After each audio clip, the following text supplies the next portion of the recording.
So in this episode, I'm going to talk about how John and Tim, especially Tim, didn't hit just hard. Now John hit hard. Those who felt John hit, you know what I'm talking about. And John had hands of stone, and I've seen him. I saw him break a fire brick. This is not hyperbole. A fire brick, right? You know how hard those things are. Using a ridge hand. Okay, I saw him do that. I know because I was there holding the pile that he was breaking the brick on to make sure that the pile didn't move. All right, I'm just telling you. I seen him slap patio blocks with no more effort than going like that and just break them in half. But if you ask John how he did it, he would tell you, like, you know, pretty much everybody in his family was like that, and he just had that ability. So you just have to understand that if John hits you, you know, the good news is, again, you know, it ends quickly. The bad news is that if he hits you, you know, may they rest in peace. You know, it's going to happen fast. You don't get to see it a second time. Now, Tim, when he hits you, the thing with Tim was like the Terminator, right? He had detailed files of the human body. And when Tim hits you, it wasn't, again, he hit you so hard. He hit you for effect, where you felt like you were like going to cough up a lung or something. And that was because Tim understood that wherever he hit you, he had to, in his mind's eye, focus his attention on how he wanted to affect the organs in your body, or how he wanted to affect your head, right? And so when Tim would hit, say if he wanted to hit you, you turn sideways, he wanted to hit you in the liver, you know, then you end up going to the doctor's office and he wants to know if you've been like in a car accident or something. True story, right? Or he would hit you in the chest, and you would feel for a split second, almost like you went in and out of phase as you realized, you know, it felt like your soul was going to separate from your body, you know, and that's because it was, right? So Tim, when he hit, wherever he hit you, if he wanted to affect you a certain way, you could feel the intention behind what he did. You know, one of his favorite things was, you know, people would be throwing a strike. I'm not going to do this to you. We'll do it this way. And he would hit you, just hold your arm here, and he would hit you right here. And you can, you know, I'm just going to go slow. And you could feel it right in your shoulder. He knew how to hit you on an angle the right way, because when first time he hit me like that, I was like, oh my God, what'd you do? He says, well, you know, you were speeding up and swinging, you know. I said, oh, okay. And I said, yeah, but why did it feel like that? I said, well, I was trying to jack your shoulder out of the socket, you know. So you realize when he did stuff, he had an intention behind it. You know, when he hit you in the chest, again, you know, you feel your chest compress. You know, you'd almost feel like your body was like, woo, you know, you had to pull your soul back into your body. And he hit you in the gut, you know, especially if he hit you low with one of his low slaps, you know, you felt like you almost going to like peel all over yourself, right? The other thing he would do is he would catch you right up underneath in the armpit where you know you didn't have as much muscle, and it literally feels like your shoulder is going to pop out of the socket. The reason I'm saying all this is because Tim and John fought all the time with their whole body and moved in such a way, and was tracking your movement in such a way that they could position themselves and hit you with something that seems like it's nothing, and you feel like you're like gonna, like I say, like you're gonna cough your liver up out of your mouth. You know, one of the things that Tim told me, after of course hitting me, you know, ample enough times where I got the message, and that was, I would ask him, like, you know, how are you doing that? He says, you ever heard of a book called Grey's Anatomy? I'm like, yeah, sure. He says, you should get it. He says, there's all kinds of stuff underneath here. You need to study and understand. And that was when I started realizing that Tim, he had such a detailed knowledge of the human body. It made sense why, if you got in his grasp, the only good news was whatever was going to happen quick, and, you know, hopefully you won't suffer. So when he would catch people's hands, you know, he wasn't focused on some specific technique. His whole thing was he could feel the movement of your body. He knew how your arm worked. Oh, he used to love catching me in this. But then it would get worse, because then he would catch me like this, and he would hit me in the back. I'm not going to do it to you.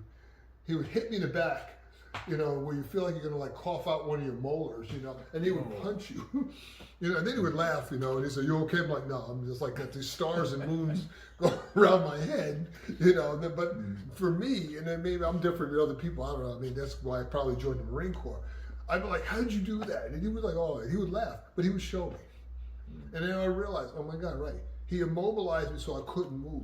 And then he would just let me go and hit me because he knew I couldn't move, because until I stopped all this tension and panic, I wasn't getting out of it. Which brings me to another thing about hitting. One of the things I learned from Tim was that when you hit people and you mean to hurt them, your body actually moves differently. People can actually perceive your intention. And it makes sense because when you watch street fights, you know, you'll see people doing a lot of this stuff. And people say, "Oh, these people, they're doing it because they don't know how to fight." No, what it is they perceive what's going on, whether they're consciously aware of it or not. And they're perceiving the intention, and they're taking evasive action because they don't want to get hit either. So that's what's going on. And one of the things he showed me was like, I would be working with him and I would do some stuff like that. He's like, "No." He said, "No, what are you doing?" I'm like, "What are you doing?" He said, "No, you got to move with intention and move to hit like you mean it." And what he showed me was, I would be moving with him, and he said, "Watch what I'm going to do." And he made a fist. And when he made it, you know, just do what you would normally do. And when he made it, I said right there. And when he made a fist, I did something similar like that. He said, "See what you did?" I'm like, "No." And then he says, "No, see how you responded?" He says, "Because you knew and could feel the intention that I was going to punch a hole." I'm like, "Oh, okay, yeah." He says, "When you're working with me," he says, I mean, don't be an idiot, but you need to move like you mean to hit." The other reason is because why? I'm never going to learn, he says to me, "You're never going to learn what I do about it if you're not trying to actually hit. You're not going to see how I handle it, and you're not going to learn how you could handle it because you're just playing a game. You're just going through the motions." And then he would say things to me like, you know, "Don't be like these other guys. All they want to do is just come in here and fool around." He says, "You want to learn how to do stuff." So if I'm working with Jack, and this is something I do with all the people I work with, if Jack's going to hit me and Jack isn't moving like he means to, you know, lay the wood on me, not only is Jack never going to be effective, Jack's never going to learn, you know, he's trying to hit, and all of a sudden I do something like this. He's never going to learn how I shook my body, where I got hit, I got hit, but I got grazed, and how I negated the effects of that and was able to return fire. You don't learn that when you're playing pity pat, when you're playing these little slappy games, and you're just trying to score a point to just show, you know, whose penis is bigger or whatever, right? So when I'm doing this stuff, I always try to train people in the same way that my masters trained me, in that how this stuff works. So as I'm moving with Jack and he's hitting and I'm pushing and doing all this stuff, a big part of what's causing him to do that, okay, right there, he even sped up a little, and oh, there it is again. The reason also why he's speeding up is because he feels me doing things on purpose to throw his perception of timing off, which is causing him to respond in a way that is reciprocal, because I get to use a big word here, that to what I'm doing. In other words, because this motion here, feels like, there it is, feels like speed to him, he now is responding appropriately, because that's where our brains work. When I do, you know, an episode, I'll probably do an episode soon on this difference between when John and Tim were talking about people speeding up versus what people perceived it to be.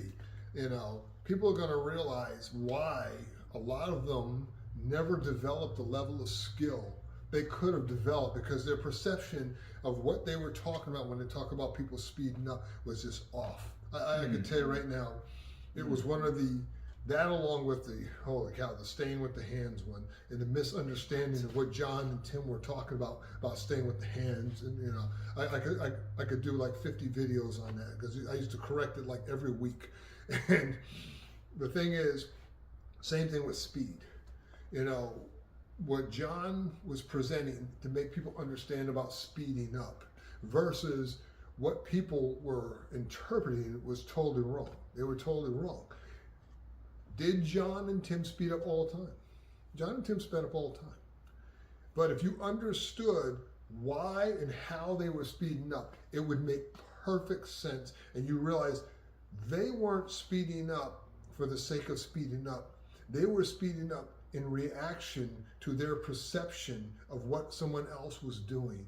And they were not doing anything to inhibit their natural reflex or their natural panic reflex to respond to danger.